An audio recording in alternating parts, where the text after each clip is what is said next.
you're having a good time, you're interacting, you're talking with each other. Nobody wants to come here feeling afraid that they can't do their job because of a certain individual. You understand what I'm saying? Okay, there's a couple facts, important facts about sexual harassment, because sexual harassment could be verbal or written. And verbal could be comments about clothing, personal behavior, or a person's body, sexual or sex rumors about a person's personal or sexual life, threatening a person, sending emails, text message, or sexual nature. So obviously verbal or written, we all know. Somebody comes up to you and says something obviously you don't like, or you feel is offensive, like, for example, hey mom, you look good today. Oh damn, you fine. You know, something like that. So a lot of times y'all might joke and think that's funny, but if you feel that you're offended, that person just harass you. And what you should do when that happens, you should say, hey, don't get down like that. Don't talk to me like that. You know, I'm a woman, I'm a man. Respect me in that nature. We're at work here. And from right then and there, the person should step back and say, okay, I understand. I apologize. Now, in the event that it's still happening, and we'll talk about this a little bit later, then you need to go ahead and report something to your supervisor or grab one of your NCOs.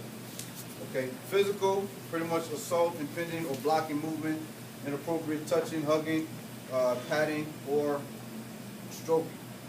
A lot of times, say that you're at work and somebody's trying to block your path, the direction, or wherever you're going. And they might think it's funny, they're joking with you or flirting with you or whatever. You can't do that.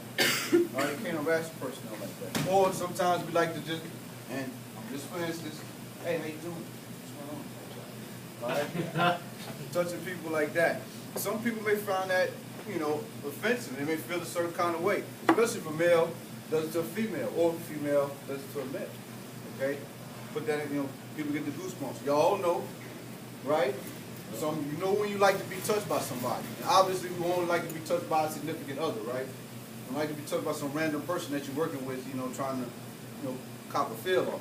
So just, hey, let that person know, you touch me like that, excuse me, sir, ma'am, sergeant, you know, you don't get down like that. But hugging too. Now a lot of times we're very close in here. Some people are very close, friends, have a friendship. Y'all see each other, you know, what's up? You know, a lot of men do it. We dap and we hug, you know, which is different. But somebody could not. I mean, I could be doing that for somebody I met for the first time. You know, he might look at me strange and say, wait a minute, what's going on here?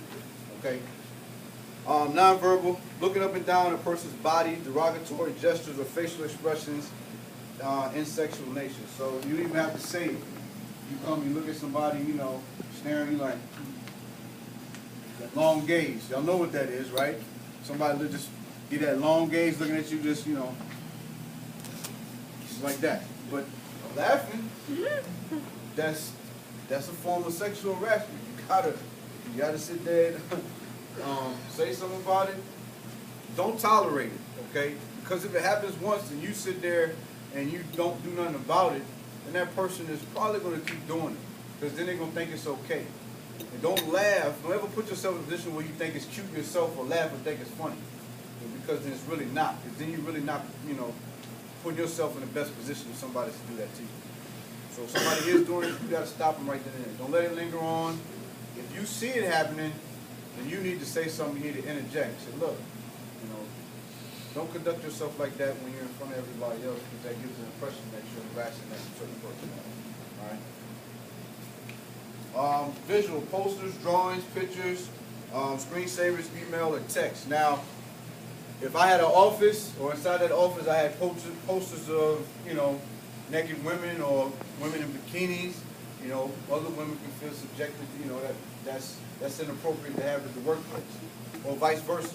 If you women have, you know, pictures of somebody in your workplace with, you know, naked guys, or, you know, they're in their bathing suits, you know, that's kind of a form. Also the music. All right, y'all know it. That's why I told y'all about talking about the music. Now, a lot of that music can be derogatory, it can be offended to other people, but also in the sexual nature. Because a lot of the music that we listen to sometimes, what does it talk about? Sex. Talks about sex, right? So obviously in the workplace, somebody can walk by and hear that and they can feel a certain kind of way. All right, whether you may think that you're just listening to you for your own pleasure, that other person could be like, hey, you know, I feel offended by the music that, excuse me, that you're playing. So just make sure that when y'all in the kitchen and y'all playing your music, and as of lately I haven't heard too much crazy music, just make sure you ask everybody, hey, if you're fine with this music being played, and give them that courtesy, give them that respect. Make sure you're not offending nobody. So nobody can sit there and say, well, because if you was walking in my office and you heard 2 Live Crew every day, you know, shake that butt, you know, and see what you got, you probably be like, wait a minute, son, what's wrong with Son Johnson? You know? So think about it just think about it in that nature. And I'll tell you a story. I was in Korea, and the soldiers, you know, in the kitchen, they like to listen to music. And I don't mind music. But then one day I'm sitting in the office, and all of a sudden I heard that song, that 2 Live Crew song. Now, we're working in an environment where we have Korean nationals, we have, you know, gay civilians, and we have soldiers. Now, you may say, well, Korean nationals, they don't know what they're talking about. Okay, whatever. But at the same time, they can still feel offended by them playing that song from 2 Live Crew. So automatically, when I heard that, I cut the radio from being played in the dining facility because I didn't think that was appropriate. Okay, and neither should y'all. So y'all should always think about that. When y'all put the music on, okay, just make sure there's nothing explicit, nothing crazy.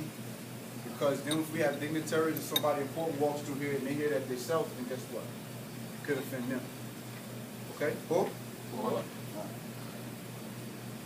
Cool.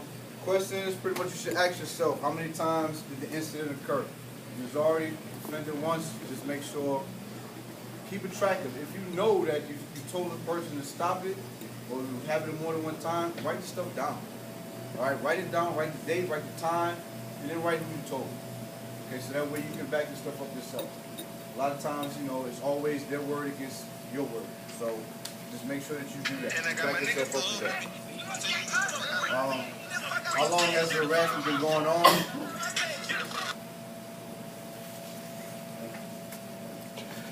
How long has the harassment been going on? Just make sure once you document it, if the person's been doing it for a while, but at the same time, one time should be enough. If that person did that once, say it to somebody that can do something about it, and then, you know, that person continues to do it. Because what we don't want is obviously you to come here and to feel uncomfortable where we have to remove either you or that person, or the other person. How many others that person could harass? Because obviously if that person's doing it to you, more than likely he's doing it to somebody else too. Okay? And we don't want that. Obviously that person may need some kind of help. If that's how he feels he needs to get. It's a workplace, work environment, and I don't think we need to do that with each other. Pretty much quid pro quo. Anybody heard that saying before? Oh. Pretty much like this for that. You know, don't have nobody, somebody put you in that position where they're saying, you know what, hey, you know, you on my shift with me, I'm just using that example, you know, well, I'll let you off early if you know, go out with me. Or if you know, go home, do this, whatever, or give me a kiss. Stuff like that. All right, it's not working. It's not that serious. All right, always put your hands up, red flag, wait a minute, guy, girl, wherever you are. I'm not trying to happen.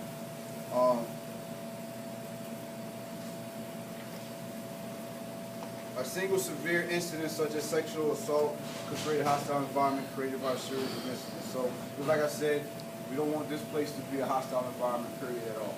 So, just make sure y'all cognizant and watching out for everybody else. And protect your battle buddy.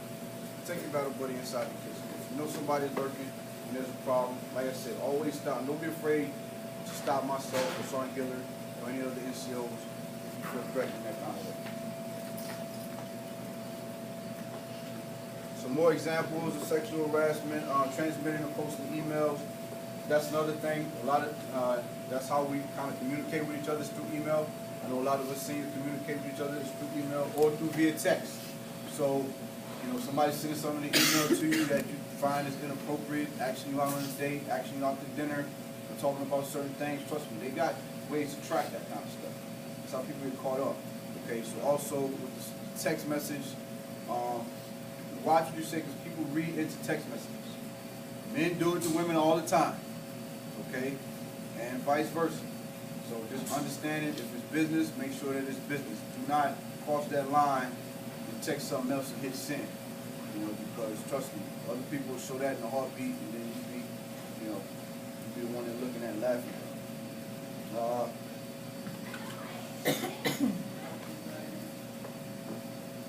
If something is to happen, make sure you file a complaint. Talk to somebody, talk to an NCO, let them know.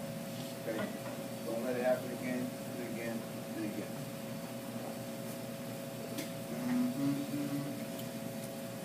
Pretty much, to wrap this up in summary, just make sure that as far as sexual harassment goes inside of here, we keep a keen eye on it. Don't be a victim. Don't let nobody get away with it. All right. Continue to talk to your NCOs in here while you're on shift. Make sure that you stay professional while you're inside this building at all times. Because not only do we do that with us, we do have civilians in here also. Okay. And on their side, certain things.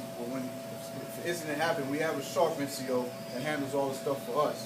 You know, on their side, it's a little bit different. On the civilian side, you know, and they're willing to, it's a process that you don't want to go through, and it's definitely a process you don't want to get down and get caught up for. All right, we're still here. We do have our system that we go through as far as sharp. We all know, well, 88, y'all know who the sharp representative is, right? Well, Staff Sergeant Martinez. Staff Sergeant Martinez. Okay, that's pretty much it. Anybody got any questions? No? Appreciate it. I'm gonna pass this piece of paper and you're gonna sign your name on it. Cause I gotta take attendance. Okay, cool. Thank you.